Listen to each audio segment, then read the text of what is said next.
창세기 39장 1절부터 6절까지를 제가 읽겠습니다.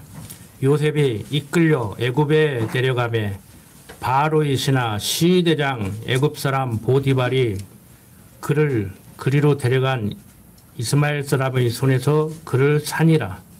여호와께서 요셉과 함께 하심으로 그가 형통한 자가 되어 그 주인 애굽 사람의 집에 있으니 그 주인이 여호와께서 그와 함께 하심을 보며 또 여호와께서 그의 범사에 형통케 하심을 보았더라.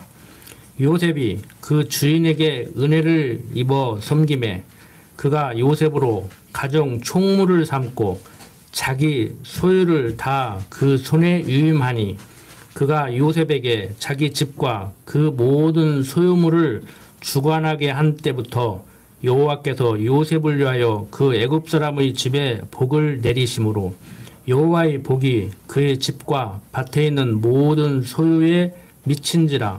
주인이 그 소유를 다 요셉의 손에 위임하고 자기 식료 외에는 간섭하지 아니하였더라. 요셉은 용모가 준수하고 아담하였더라. 자, 라헬의 첫째 아들로 태어난 요셉. 아버지가 특별히 사랑해서 채색 옷을 지어 입히고 애지중지 길렀습니다. 참 요즘 말로 대놓고 편애를 하는 거예요. 그도 그럴 것이 사랑하는 라헬을 얻기 위해서 20년 동안 외삼촌 라반의 집에서 봉사했지 않습니까? 라헬을 얻기 위해서 7년간 봉사했는데 전날 밤 지내고 눈을 떠보니까 라헬이 아니고 레아였습니다. 그래서 왜 이렇게 했느냐고 하니까 풍습이 첫째 딸부터 시집 보내는 것이라고 라헬을 또 얻고 싶으면 7년간을 또 봉사하라고 그렇게 얘기를 했고 14년 그리고 그 후에 또 6년 도합 20년을 외삼촌 집에서 종살이 아닌 종살이를 했습니다. 아버지 사랑을 한 몸에 받고 있는 요셉이 형들에게 시샘을 받아서 제가 추측해 보건대 비라 실바 자식들은 말빨이 서지도 않았을 것이고 레아의 자식들 중 첫째인 르우벤이 이거 죽여버리자 하고 구덩이에 집어넣었는데 넷째 아들 유다가 그렇게까지 할 필요 있겠느냐 그냥 바로 먹어버리자 해서 지금 애굽으로 팔려간 겁니다. 그런데 방금 읽은 1절부터 6절을 다시 한번 상기해 보면은 요셉이 이끌려 애굽에 내려가매, 그러니까 직접적으로는 애굽 상인들에 끌려서 갔지만 성경 기자가 굳이 애굽 상인에게 끌려갔다는 얘기를 여기서 할 필요 있었겠는가? 저는 추측해 보니까 직접적으로는 형들이 애굽 상인에게 팔렸고 이스마엘 그 후손들의 상인에게 팔았고 애굽에 지금 팔려갔지만 근본적으로 그 이면에서 역사하시는 하나님의 섭리 가운데 지금 이끌려갔다고 생각을 하고 성경 기자는 기록했다고 저는 보고 있습니다. 저희가 요셉이 이끌려 애굽에 데려가매 바로의 신하 시대장 애굽 사람 보디발이 그를 샀어요. 그런데 2절 보니까 여호와께서 요셉과 함께 하심으로 그가 형통한 자가 되어 그 주인 애굽 사람의 집에 있게 된 겁니다. 그러니까 이왕 팔려간 거 그 보디발 집으로 팔려간 것이 다행이죠. 그런데 놀라운 사실은 3절 그 주인이 여호와께서 그와 함께 하심을 보며 또 여호와께서 그의 범사에 형통케 하심을 보았더라. 어떻게 봐서 그렇게 본지는 모르겠어요. 좌우지간. 저도 여러분들이 저분은 정말 하나님께서 함께 하시는 분이 맞구나. 성도 맞구나. 여러분들도 강 목사는 하나님이 함께 하시는 사람 맞구나. 이런 생각이 들어야 되지 않겠습니까? 그런데 이 애굽의 이 보디발, 애굽 왕의 시위대장 보디발이 참 어떤 시각으로 봤길래 이렇게 본지는 모르겠지만 요셉을 이렇게 봤습니다. 대답은 원론적으로 나와 있죠. 하나님께서 보디발로 하여금 요셉을 그렇게 보게 했다. 이게 대단한 거예요. 여러분들이 아무리 저를 미워하고 싶고 약점을 꼬집어내고 싶고 요즘 선거 유세할 때 상대방 약점 꼬집어서 막 떠벌리듯이 그렇게 하려고 해도 약점이 분명히 있는데 내가 그런 약점이라고 알려줘도 하나님이 확 잡아 돌려서 그 약점을 약점으로 안 보고 장점으로 볼 수도 있단 말이에요. 그러니까 인간적으로 보면요, 어느 시각에 따라서 보느냐에 따라서 다 다른 거예요. 제 눈이 안경이라고 그러잖아요. 다른 사람들이 볼 때는 그게 약점인데 그것 때문에 저 사람하고 결혼이 하기 싫은데 나는 그것 때문에 결혼을 하는 사람이 있다니까. 그러죠? 그렇게 하신 분들이 있을 거예요. 그것 때문에 안 된다고 그러는데 나는 그것 때문에 한다고 결혼을. 그것 하나님이 그렇게 하면 하는 거예요. 자, 어쨌든 간에 우리 기독교인들 입장에서 볼 때는 대단한 일이죠. 놀라운 일이죠. 이게 중요한 겁니다. 자, 요셉이 그 주인에게 은혜를 입어 섬김에 그가 요셉으로 가정 총무를 삼고, 그러니까 요즘 교회에서 이제 집사라는 용어를 쓰지만 여러분들 사극 같은 거 보면 양반집 재산 관리해 주는 사람들 집사라고 그러잖아요. 그러니까 집사라는 것이 교회의 독특한 용어는 아닙니다. 교회에서 차용을 해서 쓰는 것이죠. 그러니까 그 집을 관리하는 사람, 맡아서 살림을 해주는 사람들, 뭐 돈 많은 사람들은 지금도 그렇게 한다고 그래요. 그 모든 걸 다 위임했습니다. 그리고 5절 그가 요셉에게 자기 집과 그 모든 소유물을 주관하게 한 때부터 여호와께서 요셉을 위하여 그 애굽 사람의 집에 복을 내리심으로 여호와의 복이 그의 집과 밭에 있는 모든 소유에 미친지라. 그러니까 우리도 크게 보태주는 것도 없는데 야, 저 사람하고 가까이 있는 것만 해도 저 사람이 내 친구라는 사실 하나만으로도 왠지 저가 믿는 그가 믿는 그 하나님의 축복이 내게 임하는 것 같은 그런 성도들이 돼야 돼요. 억지로 막 어떻게 해서 그렇게 되려고는 하실 필요 없겠지만 그렇게 하실 수도 없겠지만 명제적으로 원론적으로 말씀을 드리면은 내가 비록 기독교인은 아니지만 기독교인 저 친구와 가까이 지내면 손해날 거 없다. 뭔가 저 사람이 하나님께 받는 복 나한테 조금 콩고물이라도 떨어질 것 같다는 그런 신앙인이 돼야 된다고. 막 살아가면서 명색이 기독교인인데 저런 인간은 어떤 귀신이 잡아가지도 않아 막 이런 소리 들으면 안 돼요. 돌아가셨을 때는 아까운 사람 같다고 저런 사람은 조금 더 오래 살려는 데 같다고 이런 소리 들어야 된다고. 자, 그 주인이 그 소유를 다 요셉의 손에 위임하고 자기 식료 외에는 간섭하지 아니하였더라. 요셉은 용모가 준수하고 아담하였더라. 자, 아버지의 사랑을 받고 살던 요셉 형들의 미움을 사서 애굽으로 팔려갔지만 요셉을 사간 시대장 보디발의 눈에 들어서 또 사랑을 받아요. 그러니까 우리가 이렇게 성경을 보다 보면은 조금 헷갈리게 만들 수 있는 꼭 그런 식으로 꼭 써놔요. 요셉은 용모가 준수하고 아담하였더라. 그러니까 용모가 준수하고 아담하였기 때문에 사랑받지 않았는가. 조금 못생기고 키도 작고 그러면 사랑받지 못하는가. 아니에요. 아무리 키가 작고 못생기고 그랬다고 해도 하나님께서 사랑의 눈으로 보게 만들면은 그렇게 보게 돼 있어요. 그래서 우리가 직접적으로 부부간에도 마찬가지입니다. 저 사람 눈에 들게 하려고 자꾸 해봐야 한도 끝도 없고 밑빠진 독에 물 붓기고 그냥 하나님 앞에서 살면은요 그 사람 눈을 하나님께서 나를 좋게 보게 만들으니까 서로 나도 좋게 보고 저 사람도 좋게 보고 같이 살아도 아유 나 같은 사람하고 결혼해서 고맙다 상대도 그렇게 생각하고 그럼 얼마나 좋습니까.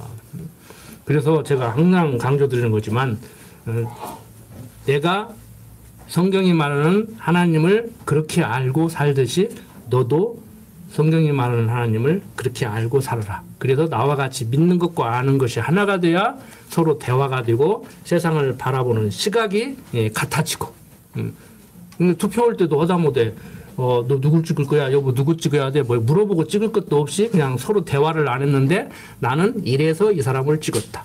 똑같이 찍어도 이유가 다 다를 수가 있지만 우리는 비슷하지요. 나중에 투표하고 이제 물어보면은 나는 이렇고 이래서 이렇게 찍었다. 그러면 나도 이렇고 이래서 그렇게 찍었는데 우리는 생각이 같네? 당연히 같죠. 한 베개 베고 자는데 생각이 다르면은 그거 어떻게 됩니까? 그걸 동상이몽이라고 그러잖아요. 그래서 다른 지역에 있어도 따로 떨어져 살아도 주말급으로 해도 항상 생각이 같은 그런 멋있는 생활. 그래서 그리스의 생각이 내 생각이 되고 내 생각이 그리스의 생각이 되고 그리스도가 머리가 되고 지체된 나의 삶이니까 당연히 그렇게 되지요. 그 부부관계는 그리스도와 신랑된 그리스도와 신부된 성도와의 관계를 배우게 하려는 방편으로 결혼을 해서 살게 하니까 그러는 거예요. 근데 꼭 결혼을 해야 되는 것만은 아니에요. 뭐 바울이 얘기하듯이 고린도서에서 얘기하듯이 처음부터 결혼 안 하는 사람도 있고 결혼해서 살다가 먼저 한 분이 먼저 돌아가셔서 사별하는 사람이 있고 살다가 안 맞으니까 뭐 이렇게 헤어지는 사람도 있고 뭐 여러 가지 방법이 있죠. 어떤 것이 옳다, 그르다, 좋다, 나쁘다 할 수 있는 건 아니에요. 이것이 좋다, 이래야 된다, 너는 왜 그러냐, 그리고 다그치지 마십시오. 성경 제대로 공부 안 하시면은, 성경 고린도서에 그런 말이 있었어? 이렇게 그런다고. 그런 말이 있어요. 한번 읽어보세요. 지금 주일날 저녁에 고린도전서 끝나고 고린도 후서 지금 공부하고 있는데 그런 얘기 다 있어요. 우리들이 일상생활을 어떻게 해야 되는지 그 방법도 구체적으로 성경은 말하고 있습니다. 여러분들 요즘 수요일날 저녁은 빌립보서 공부하고 있지 않습니까?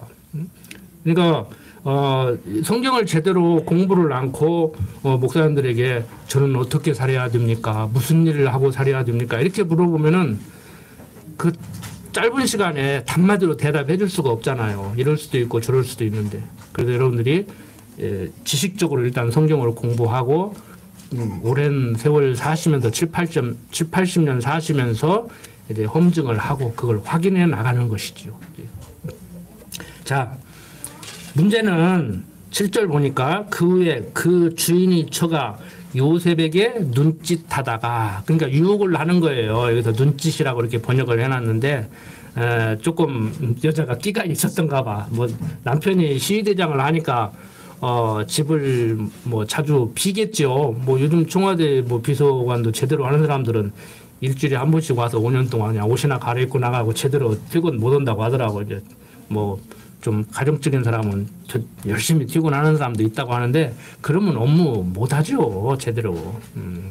저도 군대 생활할 때 뭐 사단장 부관도 한번 해보라고 권유를 받고 스카우트 하려고 그러는데 제가 거절했고 집 날마다 들어가고 싶어서 그다음에 한남동에 있는 그 장성들 공관 거기 경비소대장 하면은 대학원까지 공짜로 가르칠 테니까 한 1년만 고생하라고 하는데 그 떨어져서 못 있겠더라고. 주말부부 안 하려고 그렇게 했는데 나중에 웬걸 주말부부 시키려니까 진도 가서 있는데 몇 년 동안 주말부부 했어요. 그러니까 그거 안 되더라니까요. 뭐 내가 생각은 그렇게 해도 하나님께서 때에 따라서 이렇게 섭리를 하죠. 지난번에 말씀드렸지만 내가 그렇게 했기 때문에 안 될 수도 있고 그렇게 했기 때문에 될 수도 있고 그러니까 이럴 수도 있고 저럴 수도 있고 안 해도 될 수 있고 해도 안 될 수 있고 뭐 했는데 되고 안 했는데 안 되고 수는 항상 네 가지로 나올 수 있잖아요. 수는 항상 네 가지로 나올 수 있잖아요. 크게 분류를 하면은. 그러니까 여러분들이 저도 항상 교만해질 때는 그렇게 생각하지만 내가 그렇게 했기 때문에 그렇게 됐다 이렇게 생각하지 마시라고 그랬잖아요. 될 수도 있고 안 될 수도 있다. 그러니까 하나님이 소원 주는 대로 하면 돼요. 막 성질 나는데 성질도 못 부르는 사람 답답한 사람이라고 그러잖아. 그 성질 부리고 살아라는 얘기가 아니고 아니 성질 나는데 성질도 못 부리고 우울증 걸려갖고 병원 다닐 바에야 성질 부리는 게 낫지? 안 그래요? 상대야 뭐 상처를 받든지 말든지. 맞잖아요. 성질 부리고 살아라고 안 했어요. 성질 부리지 마세요. 성질 난다고 성질 나는 대로 성질 부리면 나중에 그것만 남아. 상대가 잘못한 건 얘기 않고 성질 부린 것만 남는다니까. 제가 그걸 알면서도 저는 성질 나면 성질 부려버려 그냥. 왜? 병원 안 가려고. 자, 참 말을 하다 보면 참 조심스러워요. 이게 말을 하다 보면 조심스러운데 그 정도는 여러분들하고 저와 대화가 될 줄로 압니다. 자, 보디발의 처가 유혹을 해요. 앞에 보면은 보디발이 요셉에게 모든 걸 다 맡겼는데 음식만큼은 맡기지 않았어요. 뭐 독살 당할까 봐서 그랬는지 요셉이 남자라 음식만큼은 다른 뭐 여자분한테 맡겼는지는 모르지만 거기도 동양 문화니까 남자가 바깥에서 양치고 여자들은 살림하고 했으니까 문화 때문에 그랬는지는 모르지만 뭐 아내까지 맡기지는 않았을 거 아닙니까? 아무리 주말 부부라고 집에 못 들어가도 여자가 뭐 이러워서 그랬는지 요셉을 유혹을 했어. 근데 언지를 딱 줬죠. 앞에서 요셉은 용모가 준수하고 아담하였더라. 좀 유혹할 만했는가 봐요. 요셉이 거절을 하며 자기 주인이 처에게 이르되 나의 주인이 가중 재반 소유를 간섭지 아니하고 다 내 손에 위임하였으니 이 집에는 나보다 큰 이가 없으며 주인이 아무것도 내게 금하지 아니하였어도 금한 것은 당신뿐이니 당신은 자기 아내임이라. 그런즉 내가 어찌 이 큰 악을 행하여 하나님께 득죄하리까. 아유 얼마나 신사해요. 사모님 나에게 다 맡겨도 음식만큼은 다른 사람에게 맡겼고 그리고 다 내 맘대로 해도 자기 아내 당신만큼은 손대지 말라겠는데 당신이 나에게 그렇게 유혹하면 나를 주인 만드는 거 아닙니까? 그리고 버틴단 말이에요. 자, 칭찬받아야 되죠? 정말 좋은 사람 들어왔잖아요. 자기를 지켜줄 사람 들어왔잖아요. 그런데 문제는 자 10절 여인이 날마다 요셉에게 청하였으나 요셉이 듣지 아니하여 동침하지 아니할 뿐더러 함께 있지도 아니하니라. 이제 눈에 자꾸 띄면은 자꾸 유혹을 하니까 이제 거리를 두고 사는 거예요. 이제 그러할 때 요셉이 심우하러 그 집에 들어갔더니 그 집 사람은 하나도 거기 없었더라. 그 여인이 그 옷을 잡고 가르되 나와 동침하자. 요셉이 자기 옷을 그 손에 버리고 도망하여 나가매 그가 요셉이 그 옷을 자기 손에 버려두고 도망하여 나감을 보고 집사람들을 불러서 그에게 이르되 보라 주인이 히브리 사람을 우리에게 데려다가 우리를 희롱하게 하도다. 그가 나를 겁간고자 내게로 들어오기로 내가 크게 소리질렀더니 그가 나의 소리질러 부름을 듣고 그 옷을 내게 버려두고 도망하여 나갔느니라 하고 그 옷을 곁에 두고 자기 주인이 집으로 돌아오기를 기다려 이 말로 그에게 고하여 가르되 당신이 우리에게 데려온 히브리 종이 나를 희롱코자 내게로 들어왔기로 내가 소리질러 불렀더니 그가 그 옷을 내게 버려두고 도망하여 나갔나이다. 주인이 그 아내가 자기에게 고하기를 당신의 종이 내게 이같이 행하였다 하는 말을 듣고 심히 노한지라. 이에 요셉의 주인이 그를 잡아 옥에 넣으니 그 옥은 왕의 주술을 거두는 곳이었더라. 요셉이 옥에 갇혔으나 여호와께서 요셉과 함께 하시고 그에게 인자를 더하사 전옥에게 간수장입니다. 전옥에게 은혜를 받게 하시며 전옥이 옥중 죄수를 다 요셉의 손에 맡김으로 그 재반시물을 요셉이 처리하고 전옥은 그의 손에 맡긴 것을 무엇이든지 돌아보지 아니하였으니 이는 여호와께서 요셉과 함께 하심이라. 여호와께서 그의 범사에 형통케 하셨더라. 자, 여호와께서 요셉과 함께 하셔서 하나님이 요셉을 범사에 형통케 하시니까 억울하게 누명 쓰고 감옥에 들어갔지만 또 간수장이 거기서 또 요즘 말로 감방장이라고 하는가 좌우지간 저는 감옥을 안 가봐서 잘 모르는데 또 그것을 또 다 맡기는 거예요. 요즘 말로 총무를 맡기는 거예요. 그러니까 뭐 불행 중 다행이라고 팔려갔지만 보디발 집에서 집사 노릇을 했고 억울하게 누명 쓰고 감옥에 갔지만 거기에서 또 총무 역할을 하고 이게 바로 하나님이 함께 하시는 범사에 감사할 수밖에 없는 형통한 자의 삶이죠. 그런데 지금 여정을 보면 범사에 감사하기는 좀 힘들죠. 불행 중 다행이라고 형통케 한 건 인정하겠지만 여러분들이 막상 닥치면은 이왕 팔린 것 보디발의 집에 팔렸고 거기서 집사가 됐고 억울하게 누명 썼지만 또 감옥 총무가 된 것을 범사에 감사할 수 있는가? 범사에 감사하기 힘들죠.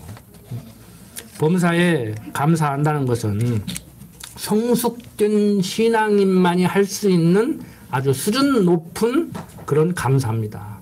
감사. 범사에 감사라고 하는데 24시간 중에 365일 24시간 중에 24시간만 따지면 감사는 어느 정도나 됩니까?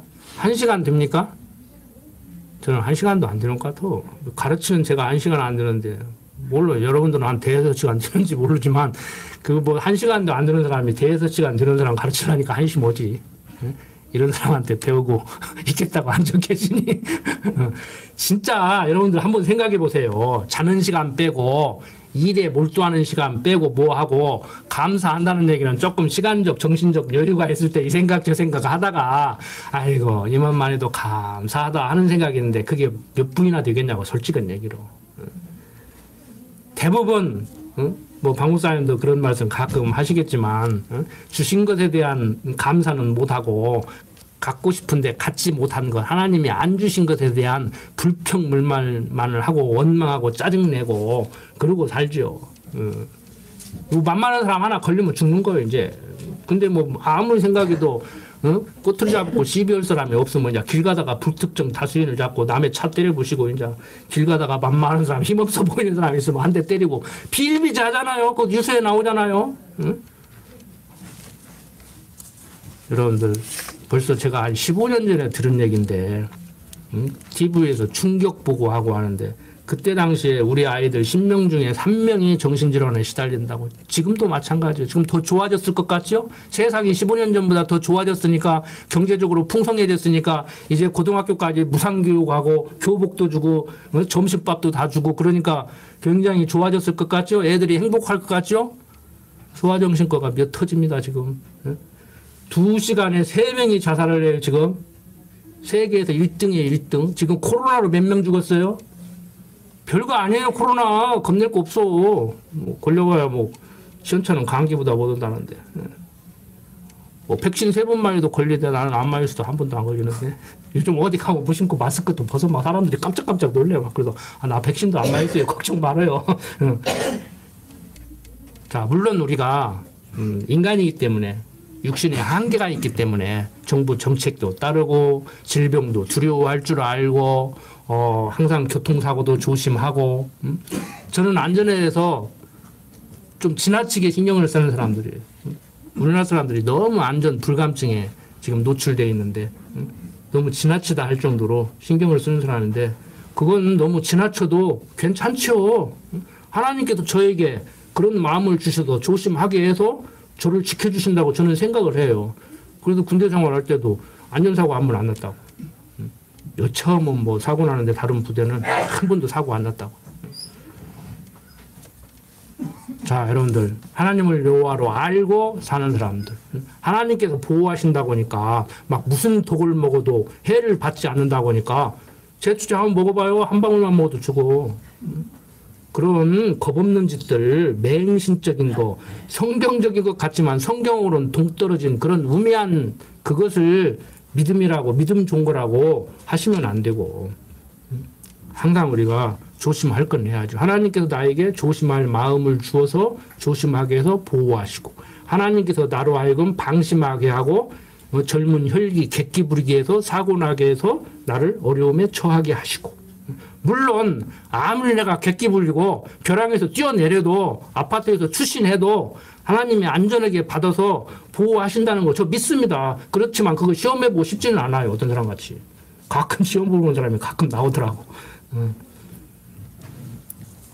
자, 여러분들 우리의 형통은 만사 형통은 그냥 뭐 좋은 게 좋은 것이라는 것도 아니고 모든 것이 다 어려움 없이 다 형통하게 된다는 것도 아니고 정말 어려움은 어려운 대로 형통하면 형통한 대로 가난하면 가난한 대로 부자면 부자는 대로 지금 질병에 시달리면 시달리는 대로 건강이 펄펄 넘쳐가지고 진짜 힘 안 빼면 사고 치고 다니게 그렇게 에너지가 넘친다고 하더라도 그 모든 것이 하나님께서 당신 보시기에 적절하게 하고 계시고 있는 그런 가운데 내 형편이 지금 그런 형편이라는 것이 인정되는 성숙된 신앙이라야만이 만사 형통함을 제대로 인식하고 있는 거예요. 그게 기누스크 같은 거예요.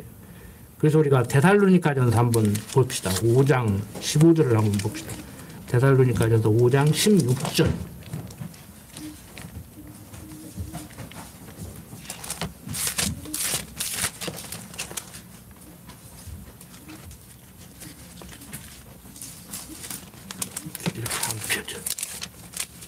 데살로니가 전서 5장 16절을 보면은 자, 항상 기뻐하라.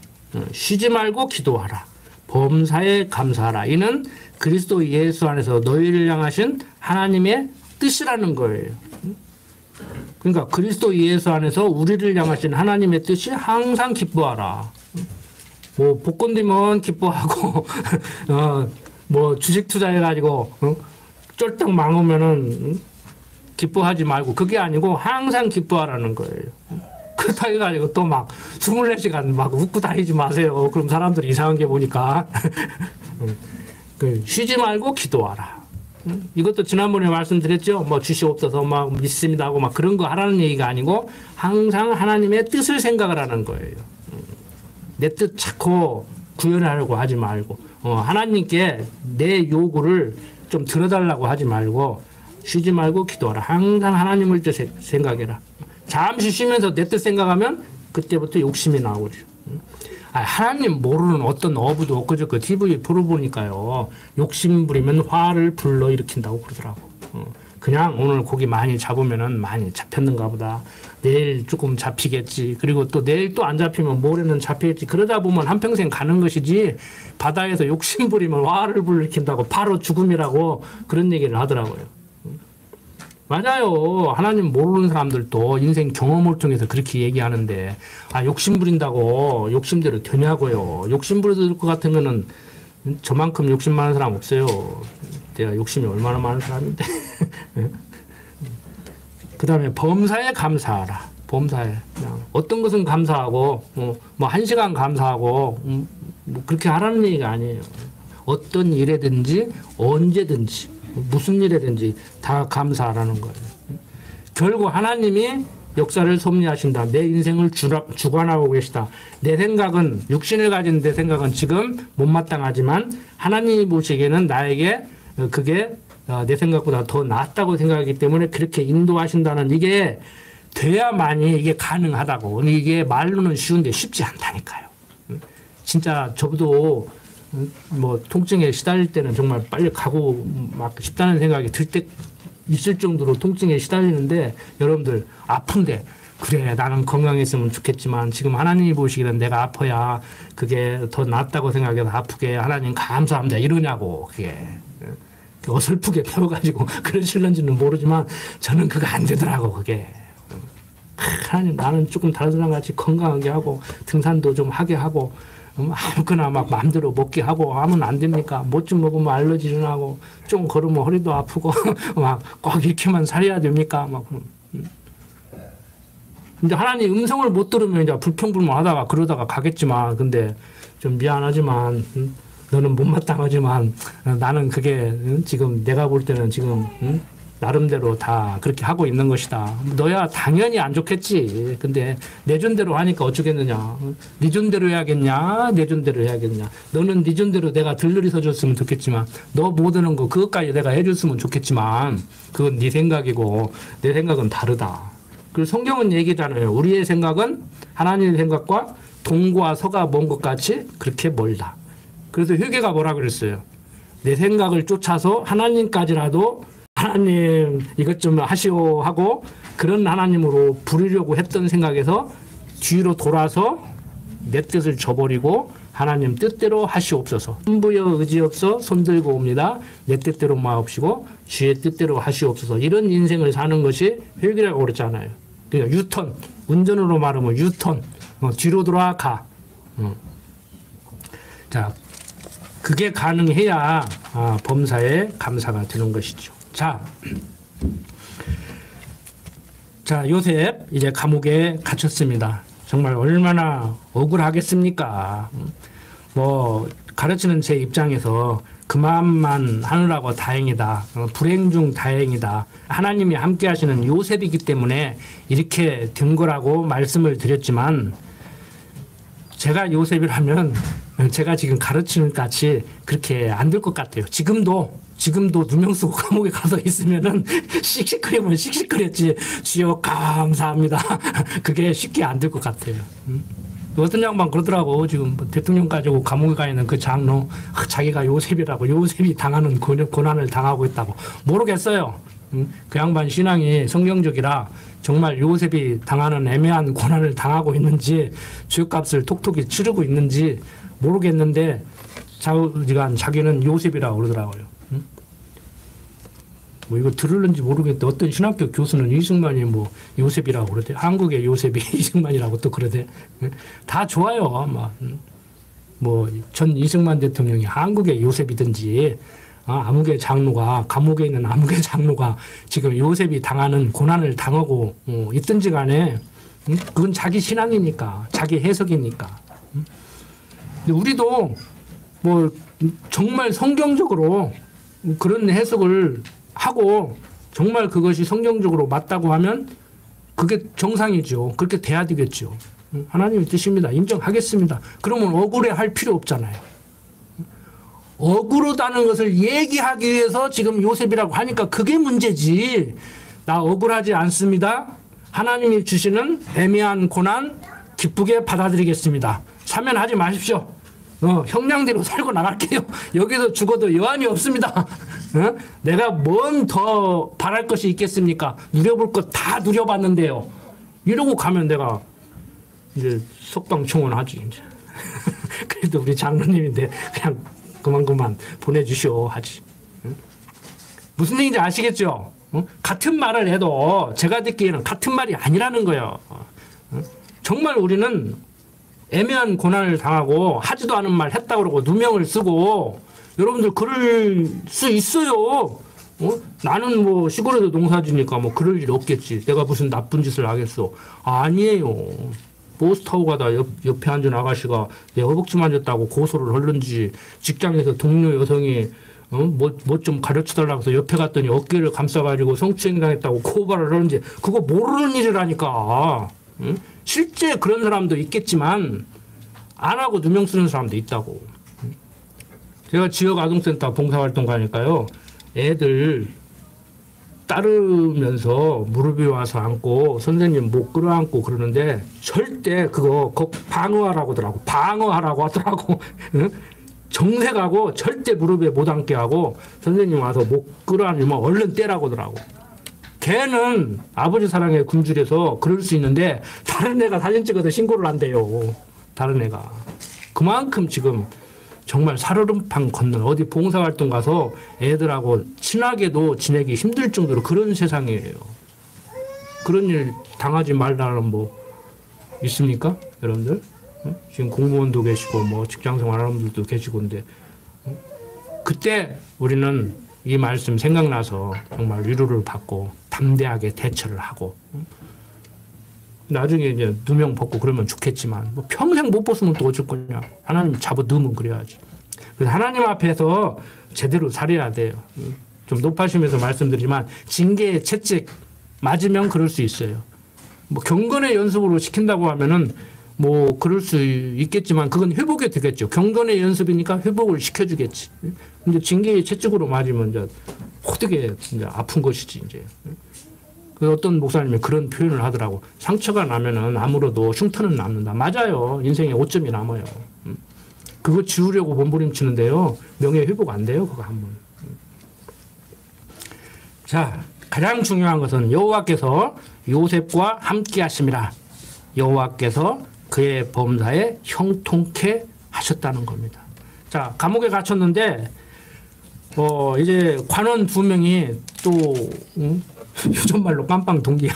옥살이를 하러 들어왔어. 근데 꿈을 꿨어요. 그래서 이제 그 꿈을 해석해 주는 거예요. 더 보면 옥에 갇힌 애고방의 술 맡은 자와 떡 굽는 자 두 사람이 하룻밤에 꿈을 꾸니 각기 몽조가 다르더라. 아침에 요셉이 들어가 보니 그들에게 근심 빛이 있는지라.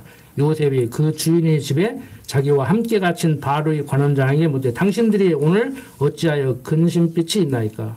그들이 그에게 이르되 우리가 꿈을 꾸었으나 이를 해석할 자가 없도다. 요셉이 그들에게 이르되 해석은 하나님께 있지 아니하니까 정컨대 내게 고하소서. 술 맡은 관원장이 그 꿈을 요셉에게 말하여 가르되 내가 꿈에 보니 내 앞에 포도나무가 있는데 그 나무에 새 가지가 있고 싹이 나서 꽃이 피고 포도송이가 익었고 내 손에 바로의 잔이 있기로 내가 포도를 따서 그 즙을 바로의 잔에 짜서 그 잔을 바로의 손에 들였노라. 요셉이 그에게 이르되 그 해석이 이러하니 세 가지는 사흘이라. 지금부터 사흘 안에 바로가 당신의 머리를 들고 당신의 전작을 회복하리니 당신이 이왕에 술 맡은 자가 되었을 때 하던 것 같이 바로의 잔을 그 손에 받들게 되리이다. 당신이 득의하거든 나를 생각하고 내게 은혜를 베풀어서 내 사정을 바로에게 고하여 이 집에서 나를 건져내소서. 나는 히브리 땅에서 끌려온 자여 여기서도 옥에 갇힌 일은 행치 아니하였나이다. 자, 이 술 맡은 관원의 꿈을 해석해주면서 당신은 회복된다. 이제 다시 관작을 받게 될 것이다. 나가면은 나 생각하고 나 억울하게 지금 누명 쓰고 감옥 들었다고 왕에게 가서 얘기 좀 잘 해줘라. 이렇게 얘기를 하는 거예요.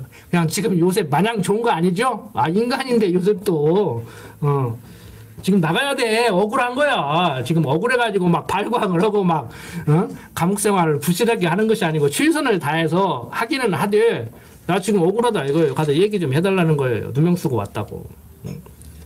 자, 16절 보니까 또 떡 굽는 관원장이 그 해석이 기람을 보고 야 신통하게 해석하네 하고 또 자기 꿈 얘기를 하는 거예요.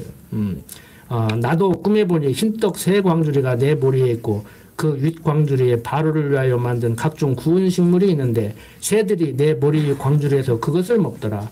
요셉이 대답하여 가르되 그 해석은 이러하니 새 광주리는 사흘이라. 지금부터 사흘 안에 바로가 당신의 머리를 끊고 당신을 나무에 달리니 새들이 당신의 고기를 뜯어 먹으리다 하더니 제3일은 바로의 탄일이라. 바로가 모든 신하를 위하여 잔치할 때 술 맡은 관원장과 떡 굽는 관원장은 머리를 그 신하 중에 들게 하니라. 바로의 술 맡은 관원장은 그 전직을 회복하며 그가 잔을 바로의 손에 받들어 드렸고 떡 굽는 관원장은 메어 달리니 요셉이 그들에게 해석한 것 같이 되었으나 술 맡은 관원장이 요셉을 기억지 않고 있었더라. 나가면 그렇게 좀 억울한 것 좀 얘기해 달라고 했는데 부탁했는데 그냥 까맣게 잊어버리고 있었어요. 자, 술 맡은 관원장은 회복이 됐고 요셉이 꿈을 해몽해준 대로 떡 맡은 관원장은 죽음에 이르게 됐습니다. 혹시라도 박 목사님이나 저한테 꿈 해몽해달라고 하지 마십시오. 목사님이나 저는 요셉이 아니에요. 그런 거 해석할 줄 몰라요.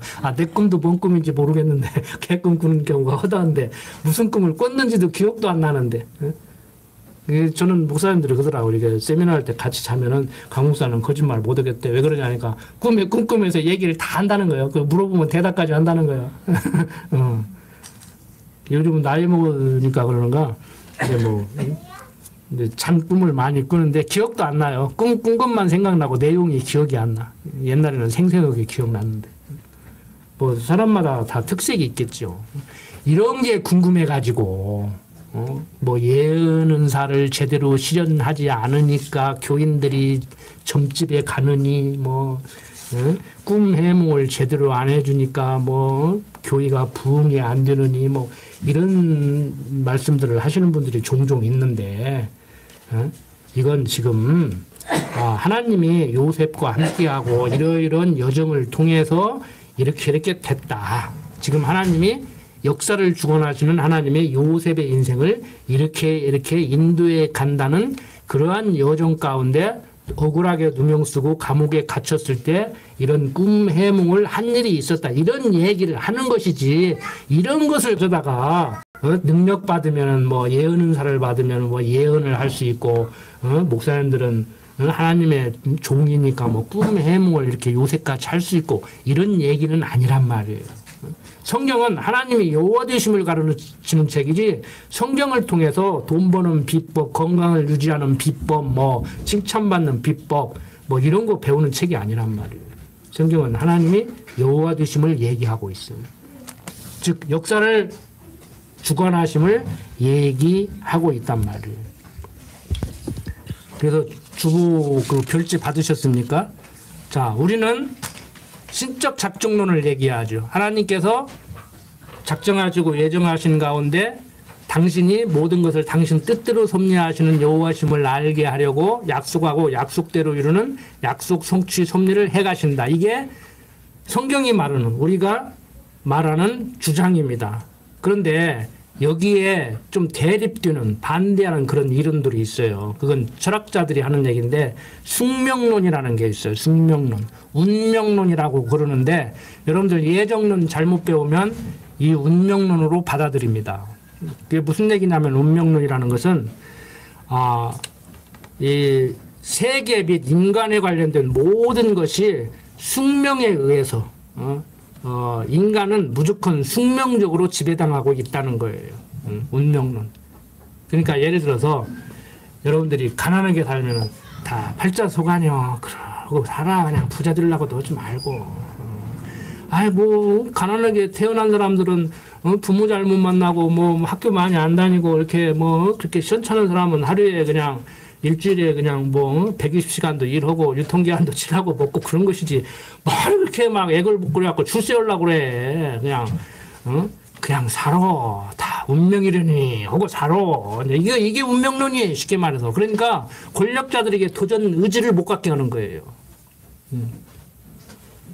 자, 숙명론에 빠지면은 자신이 처한 현실을 운명으로 받아들이기 때문에 자기 가치 판단에 대한 능력을 상실해 버려요. 나는 그걸 할 수 있을까? 나도 해낼 수 있을까? 나도 한번 도전하고 싶은데 이런 의지가 상실돼 버려요. 이것은 그냥 팔자르니 하고 살아요. 그냥 그런 사람은 때려도요. 그냥 맞고 살아요. 그냥 가정 폭력을 해도 내 팔자르니 하고 그냥 그러고 말고 살아.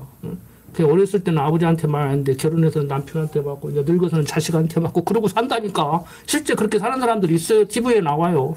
그게 팔자려니 하고 사는 거예요. 그러니까 도전 의지를 상실해버리는 거예요. 그러니까 거기에 반대하는 사람들이 그러잖아요. 막 나는 돈만 갖다 바치냐. 나도 대통령 한번 해버린다. 그러고 막 한번 하고 막 뭐 너희들만 대통령이냐. 막 나도 한번 해버린다. 막 나 대통령 되면 막 1억 원씩 줄게. 결혼하면 막 1억 원씩 줄게. 집 줄게. 막 그러고 나오잖아요. 이번에도 그 양반 나왔나? 저번에 나왔죠? 어모 씨.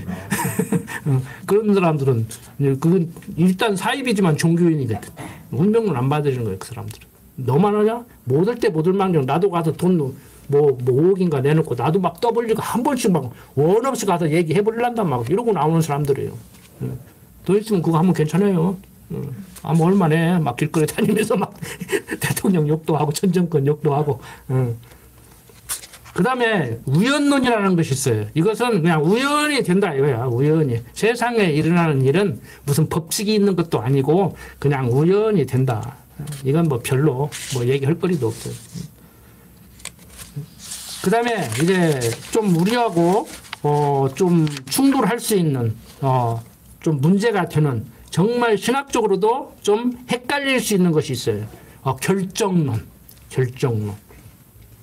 결정론은 인간의 행위를 포함해서 이 세상에서 일어나는 모든 일은 우연이나 어떤 선택의 자유에서 일어나는 것이 아니고 일정한 어떤 인과 원칙의 법칙에 의해서 이미 일어난다는 거예요. 그게 모든 것이 다 결정됐다는 거예요. 그리고 어떤 결과가 원인이 돼서 그것이 또 다른 결과를 낳고 그 다른 결과가 또 원인이 돼서 또 다른 결과가 낳고 뭐 이렇게 된다는 거예요. 결정론들. 그러니까 그 결정론자들이 하는 말과 비슷한 얘기가 경험론자들이 동양에서는 인생지사 세옹지마를 얘기한다고. 어제 다쳤는데 다친 것은 나쁘지만 그래서 군대를 안 갔고 전쟁이 일어나는데 전쟁터에 안 나가서 살았다. 야, 그때 다치기 잘했다. 근데 다친 자체를 지나고 보니까 잘 다친 거지. 그때 다쳤을 때 전쟁을 예비해가지고 나는 잘 다쳤다. 이러면 안 되죠. 군대 안 가려고 손가락 큰 사람도 있긴 있지만. 그런데 문제는 뭐냐면 왜가 없어, 왜가. 왜 그런데, 왜 그렇게 되는데, 왜 우리 인생은 다 결정되어 있는데, 왜 결정돼야 되는데, 이 왜라는 질문에 대한 대답이 없어요. 질문 자체가 없어, 결정론은. 그러니까 결과만 보면은요, 이 신적 작정론하고 똑같아요. 우리 결정돼 있잖아요. 철학적으로 얘기하면 결정돼 있잖아요. 하나님이 작정했으니까 이미. 그러니까 우리 인생은 어떻게 이해를 하시면 되냐면은, 영화 감독이 영화를 다 촬영했어. 필름 속에 다 있어. 그게 작정이라고 생각하시면 돼요. 그 영화를 보여주는 거예요. 그게 우리 인생이라고 생각하시면 돼요. 근데 필름 속에 무엇이 어떻게 담기는지 모르잖아요. 우리는 봐야 알잖아요. 그러니까 우리도 하나님이 작정하고 예정한 대로 이제 천국을 보내겠지만 그 과정 속에서 우리 육신의 장막 벗을 때까지는 하나님이 어디로 어떻게 인도해 가는 건지, 직업을 몇 번 바꾸게 될런지, 언제 사업을 한번 일으켜서 떵떵거리고 살게 만들는지, 지금 잘 나가는데 언제 한번 곤두박치게 만들는지, 이건 우리는 모르는 거예요. 성경이 말하잖아요. 미래를 예측하지 못하게. 모르게 했다고. 왜? 하나님만 오로지 의지하고 살게 하려고. 그거 알려주면 의지 않으니까. 그런데 이게 이 결정론이 19세기 물리학은 그 물리학자들의 이론과 딱 들어맞았어요. 그래서 19세기에 1800년대 유명한 사람이 뉴턴 만유 인력을 얘기한, 사과가 이렇게 떨어지는 것을 보고 만유 인력이라는 법칙을 발견한 그 뉴턴이 기독교 신자인데, 그 사람이 이걸 따랐다고, 결정론을 따랐다고. 모든 건 다 결정되어 있다. 그래서 절대적인 것이다. 그런데 20세기 유명한 상대성 이론을 말한 아인슈타인이라는 사람이 나와가지고 그걸 엎어버렸어요. 아니다. 그건 상대적인 것이지 절대적인 건 없다. 그래서 요즘 대학에서는 절대라는 말을 사용하지 않아요. 다 상대예요, 상대. 그러니까 절대적인 그런 개념으로 살면은요, 여자는 이렇게 살아야 돼. 뭐 남자는 이렇게 살아야 돼. 목사는 이래야 돼. 그게 딱 자기가 딱 정해놨다니까. 그리고 거기서 벗어나면 목사가 저럴 수 있어, 뭐 여자가 저럴 수 있어, 막 그러고 떠진다고. 그런데 우리는 안 그러죠. 저 남자하고 살게 되면 그 남자하고 맞춰서 살고, 이 남자하고 살게 되면 이 남자하고 맞춰서 살고, 이렇게 사는 거란 말이에요. 목회도 마찬가지지. 그래서 우리가 이 가장 우리를 혼란스럽게 만드는 것이 이 철학적 결정론이 우리를 혼란스럽게 만들어요. 그런데 결정적인 것이 왜라는 게 없다. 왜? 우리는 있죠. 왜? 하나님이 여호와 되심을 가르치려고, 알게 하려고.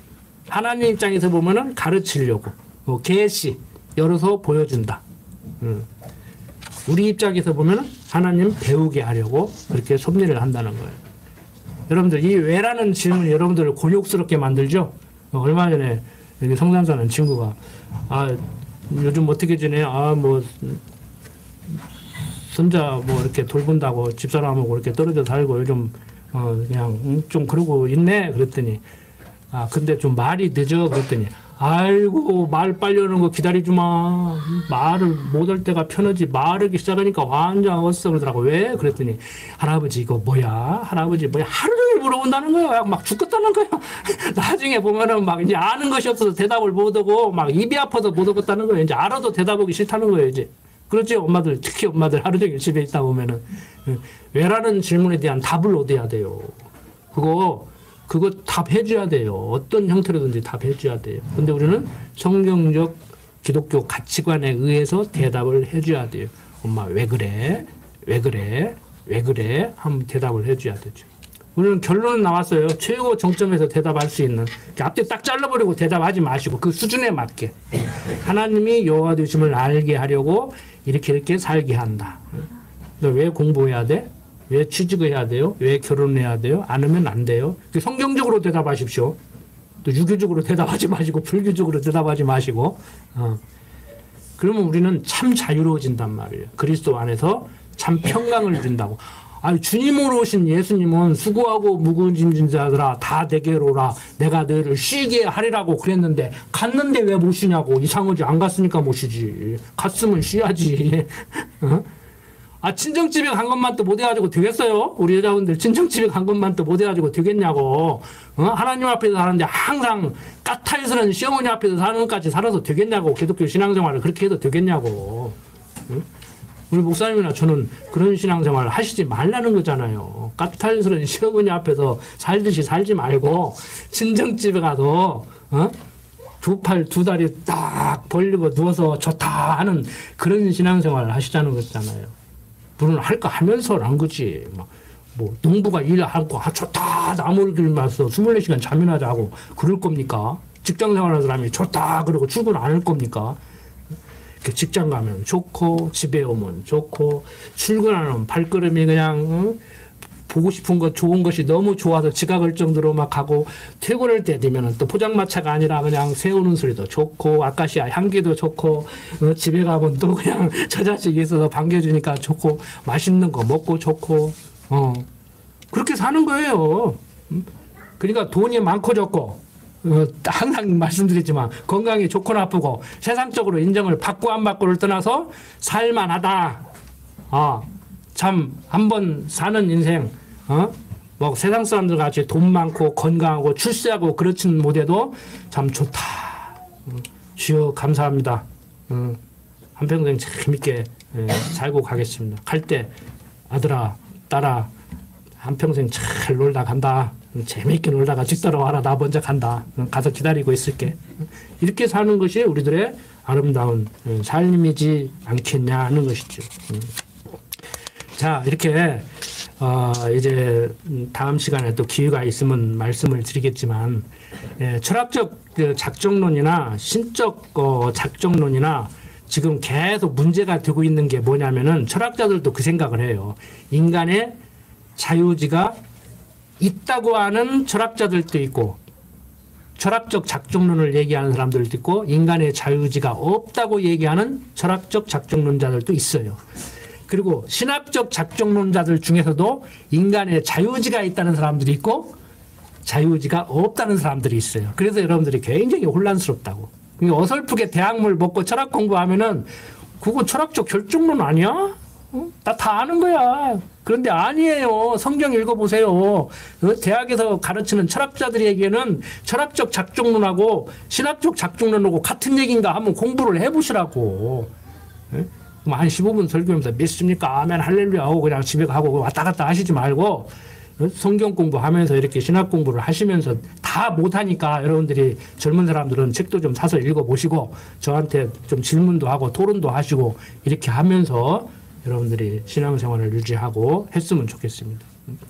신학적인 얘기를 이렇게 곁들여서 하려고 하다가 보니까 좀 나이 드신 분들에게는 조금 부담스러운 주일 강론이 될 수도 있는데 제가 일주일에 한 번 오니까 어쩔 수 없어요.